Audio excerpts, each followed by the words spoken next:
نبی پاک صلی اللہ تعالی علیہ وسلم نے یوں بیٹھے بیٹھے ایک دن صحابہ سے فرمایا یار روز نہ بیٹھے رہا کرو، وقفے سے ملا کرو. کچھ لوگ زیادہ ساتھ رہنے لگتے ہیں تو ادب نہیں نہ رہتا، ان کو احساس نہیں ہوتا کہ میں کیا کر رہا ہوں.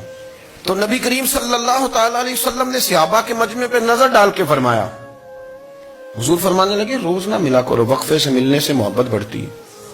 حضرت صدیق اکبر بھی مجمع میں بیٹھے تھے، وہ بھی 3 نمازوں میں نہ آئے تو پیچھے ہی نماز پڑھ کے چلے گئے. ایک روایت ہے عصر مغرب عشاء، اور دوسری جگہ لکھا کہ نہیں ظہر عصر مغرب تھی. پیچھے نماز پڑھی چلے گئے، پھر عصر پڑھی چلے گئے، پھر مغرب پڑھی، اور حضور نے زور کے بعد حضرت انس بن مالک سے پوچھا ابو بکر نہیں آئے؟ پھر عصر کے بعد پوچھا ابو بکر نہیں آئے؟ پھر مغرب کے بعد پوچھا ابو بکر نہیں آئے؟ تو حضرت انس بن مالک کہتے ہیں میں بھی حیران تھا کہ وہ نماز تو پڑھ کے گئے ہیں، اور حضور کا طریقہ تھا کہ سلام پھیر کے پیچھے دیکھتے تھے. تو حضور نے دیکھ لیا، پھر بھی 3 دفعہ پوچھا کہ وہ آئے نہیں. سمجھے میری بات کو؟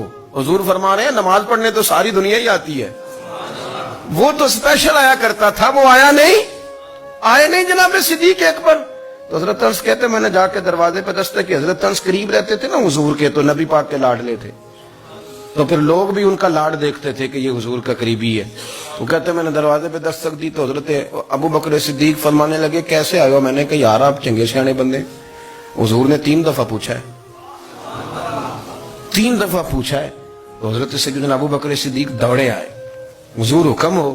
نبی کریم نے فرمایا یار سارا دن تو نظر ہی نہیں آیا، تو کدھر تھا تو؟ سارا دن ملا ہی نہیں. اللہ کرے آپ کے اس جملے کے حسن کی سمجھ آئے. آپ دیکھیں جو چاشنی یہاں ٹپک رہی ہے، جو وقار یہاں ٹپک رہا ہے، ذرا اس کا مزاج کو دیکھیں. اور یار تو نظر ہی نہیں آیا سارا دن. تو حضرت صدیق اکبر کہتے ہیں کوئی بات بھی نہیں تھی پر میں رو پڑا. میں نے کہا حضور آپ نے تو فرمایا تھا کہ ذرا وقفے سے ملا کرو، محبت بڑھتی ہے. تو حضور فرمانے لگے ابو بکر میں نے کہا تھا پر تجھے تو نہیں نہ کہا تھا، تو کوئی اور تھے جن کو کہا تھا، تجھے تھوڑا کہا تھا. اور اتنے بڑے جملے نہیں ملیں گے. رسول کریم فرمانے لگے تو یہیں رہا کر، تو رہتا ہے تو میرا دل لگا رہتا ہے، یہیں رہا کر، میرے پاس رہا، تو نہ جایا کر یار، تو ادھر ہی رہا. او پانی پر نہ سہیلیاں رنگا رنگ کڑے، او سجنوں اسی تے پریا اس دا جانیے جس دا توڑ چڑھے.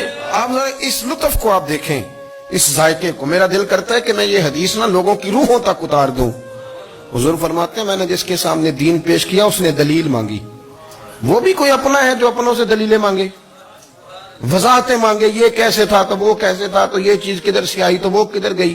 آپ اپنوں سے دلیلیں مانگ رہے ہیں، آپ اپنوں سے اپنوں کو کٹوروں میں کھڑا کیا. حضور یہ نہیں فرماتے کہ دلیل تھی کوئی نہیں، فرمایا جس نے مانگی میں نے دی دلیل، اور لوگ دلیل دیکھ کے مسلمان ہوئے. حضور فرماتے ہیں لوگوں سنو یہ میرا ابو بکر ہے، میں نے اسے کہا کلمہ پڑھ لے، اس نے دلیل ہی کوئی نہیں مانگی، فوراً ہی کلمہ پڑھ کے مسلمان. یہ احساس ہے.